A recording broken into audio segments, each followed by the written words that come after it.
saya Mutiara Dewi dengan NIM 0607 1382 6069. Di sini saya akan mempresentasikan hasil penelitian saya mengenai hubungan antara kecerdasan emosi dengan manajemen waktu pada peserta didik di SMA Negeri 1 Gelombang. Sebelum itu, saya mengucapkan terima kasih kepada dosen pengampu mata kuliah penelitian kuantitatif, Ibu Risma Anita Puryani MPD dan juga Ibu Sylvia AR MPD. Untuk yang pertama, itu mengenai pendahuluan. Latar belakang yang melatar belakangi saya melakukan penelitian ini adalah siswa yang memiliki manajemen waktu yang efektif dalam proses belajar akan lebih terarah dan akan terbiasa dalam disiplin waktu. Manajemen waktu sendiri mengacu pada perencanaan waktu yang sesuai dengan pengontrolan diri agar proses belajar dapat berjalan secara maksimal. Sedangkan kecerdasan emosional yang dimiliki oleh siswa dalam belajar akan menentukan keberhasilan seseorang dalam berelasi. Menurut para ahli, kecerdasan emosional siswa yang tinggi mampu mengendalikan diri dalam belajar dan kemampuan yang dimiliki ini berhubungan dengan manajemen waktu. Selanjutnya mengenai rumusan masalah. Adapun rumusan masalah dalam penelitian ini adalah apakah ada hubungan secara signifikan antara kecerdasan emosional dengan manajemen waktu pada peserta didik SMA Negeri 1 Gelombang. Tujuan penelitiannya yaitu untuk mengetahui hubungan yang signifikan antara kecerdasan emosional dengan manajemen waktu pada peserta didik di SMA Negeri 1 Gelombang.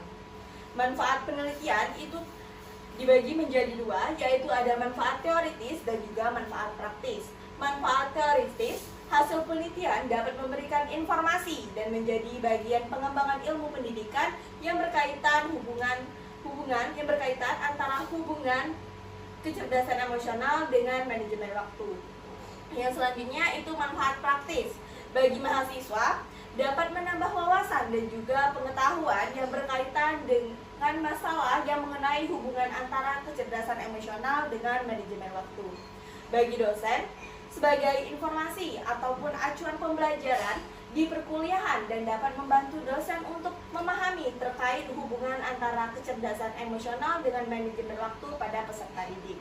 Dan yang terakhir, bagi peneliti lain diharapkan juga menjadi referensi sehingga nantinya dapat dikembangkan lebih lanjut mengenai hubungan antara kecerdasan emosional dengan manajemen waktu pada peserta didik.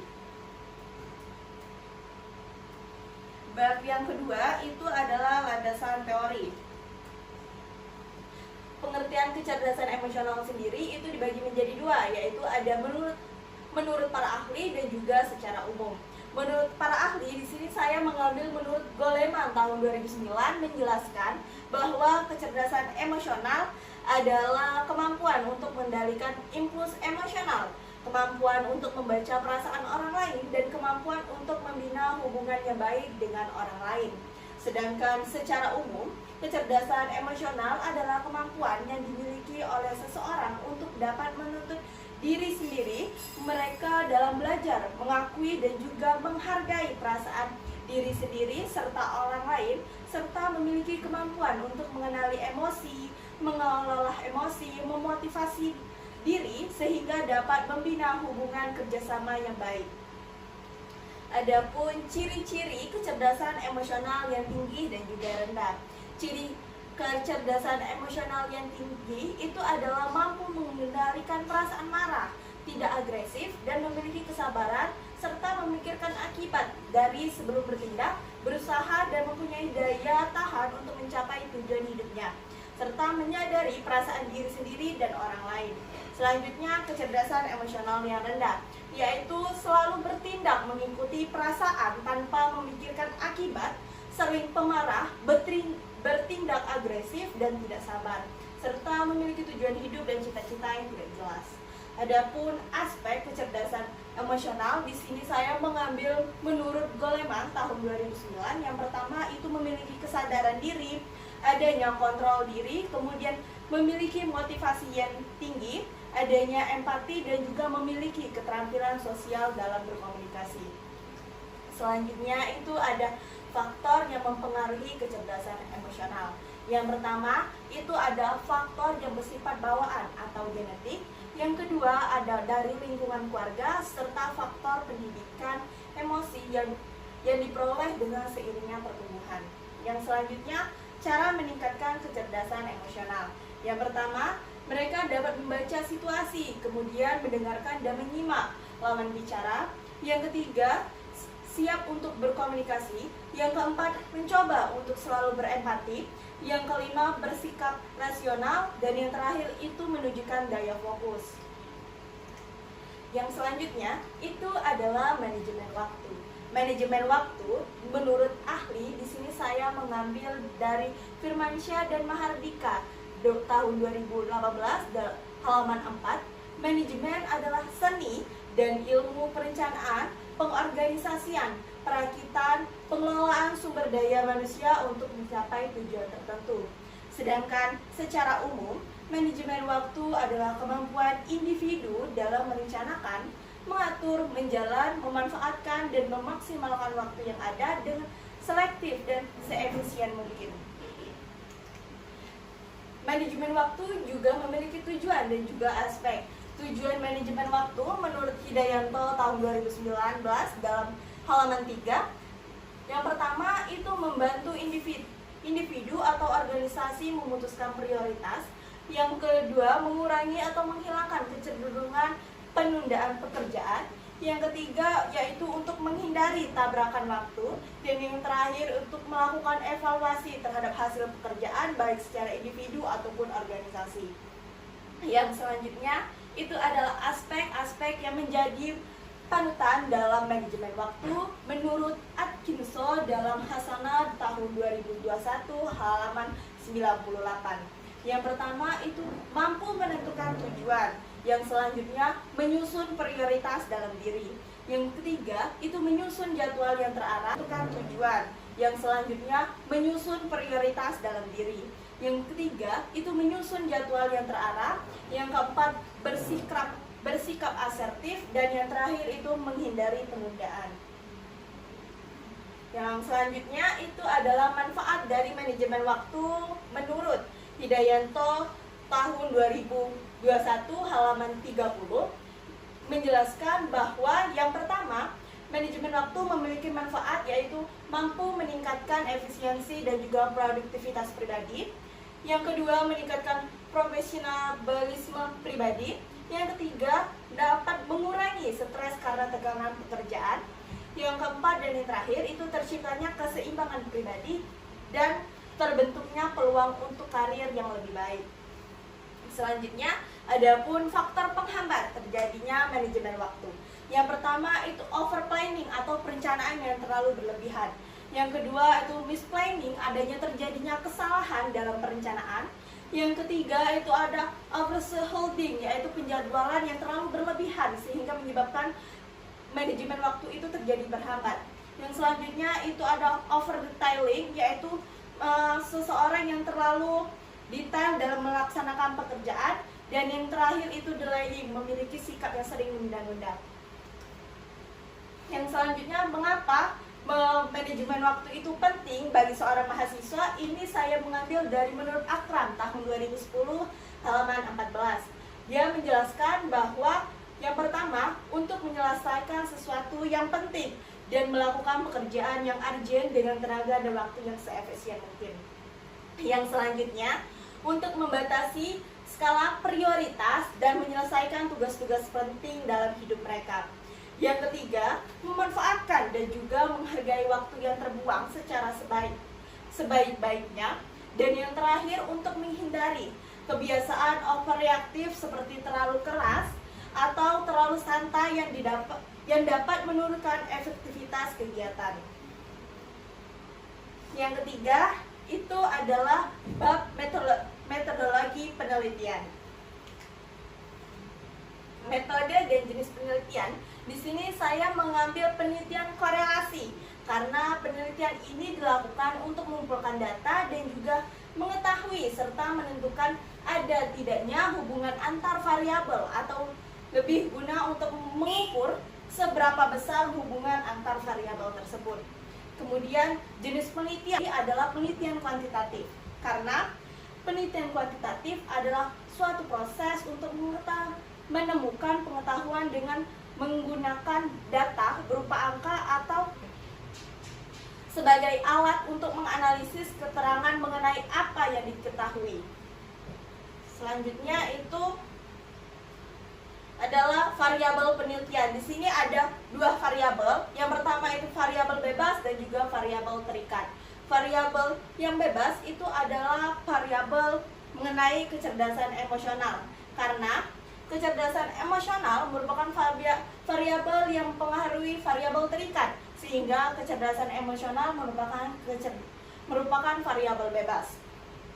Selanjutnya, yang merupakan variabel terikat adalah manajemen waktu, karena manajemen waktu merupakan variabel yang dipengaruhi oleh variabel bebas, sehingga manajemen waktu merupakan variabel terikat.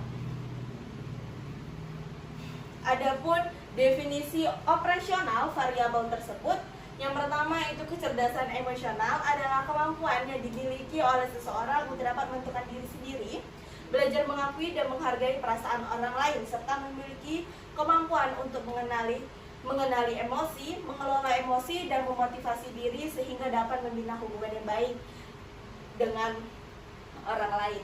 Yang selanjutnya itu ada manajemen waktu. Manajemen waktu adalah kemampuan individu dalam merencanakan, mengatur, dan juga menjalankan serta memanfaatkan dan memaksimalkan waktu yang ada dengan seefektif dan juga seefisien mungkin. Mengenai populasi dan juga sampel.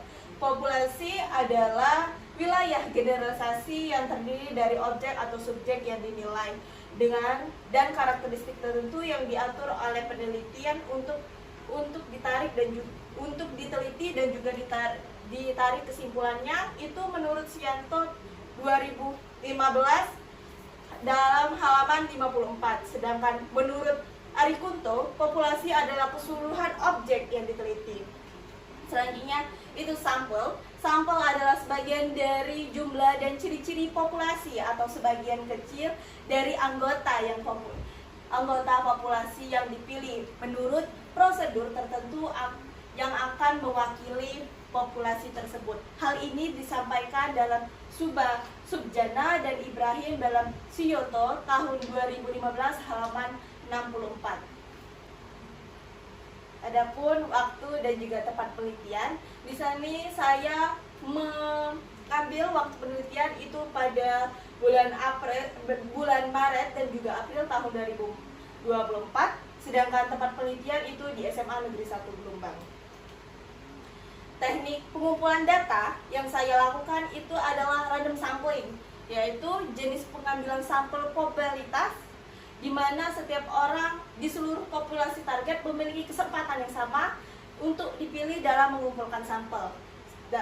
Dan random sampling adalah teknik pengambilan sampel di mana semua individu dalam populasi baik secara sendiri atau bersama-sama diberikan kesempatan yang sama untuk dipilih sebagai anggota sampel. Yang selanjutnya itu adalah instrumen penelitian. Instrumen penelitian yang digunakan dalam penelitian ini adalah angket atau kuesioner. Menurut Sugiono tahun 2014 halaman 142 menjelaskan angket atau kuesioner merupakan teknik pengumpulan data yang dilakukan dengan cara memberi seperangkat pertanyaan atau pernyataan tertulis kepada responden untuk dijawab. Kemudian validasi dan juga reliabilitas. Validasi yang saya gunakan ini adalah validasi isi, karena ketepatan suatu alat ukur ditinjau menurut sisi alat ukur tersebut. Menurut Gali dan Bob tahun 2012 menjelaskan validasi isi merupakan jenis validasi yang diperhitungkan melalui pengujian terhadap isi alat ukur dengan menganalisis rasional, yaitu sejauh mana item-item dalam suatu alat ukur bersangkutan dan berhubungan dengan representasi dari seluruh kawasan yang divalidasi isi. Adapun reliabilitas, yang pertama itu menurut Surya Brata dalam Hidayatullah dan Syidik tahun 2020 halaman 39 mengemukakan atau menjelaskan bahwa reliabilitas menunjukkan sejauh mana stabilitas hasil pengukuran. Yang selanjutnya itu ada teknik analisis data. Analisis data merupakan salah satu langkah dalam kegiatan penelitian yang sangat menentukan ketepatan dan kesasihan hasil penelitian. Hal ini dijelaskan dari Yusuf tahun 2014, halaman 225. Selanjutnya, koreasi produk momen menjadi teknik analisis data yang dalam hal ini menggunakan analisis koreasional yang bertujuan untuk menentukan apakah memiliki hubungan atau tidak antara dua variabel tersebut mengenai hubungan kecerdasan emosional dengan manajemen waktu pada peserta didik yang dibantu dengan menggunakan perhitungan dari SPSS. Baik, itulah tadi presentasi saya mengenai ujian proposal dengan judul hubungan kecerdasan emosional dengan manajemen waktu pada peserta didik SMA Negeri 1 Pelumpang. Saya mengucapkan terima kasih dan saya tutup. Wassalamualaikum warahmatullahi wabarakatuh.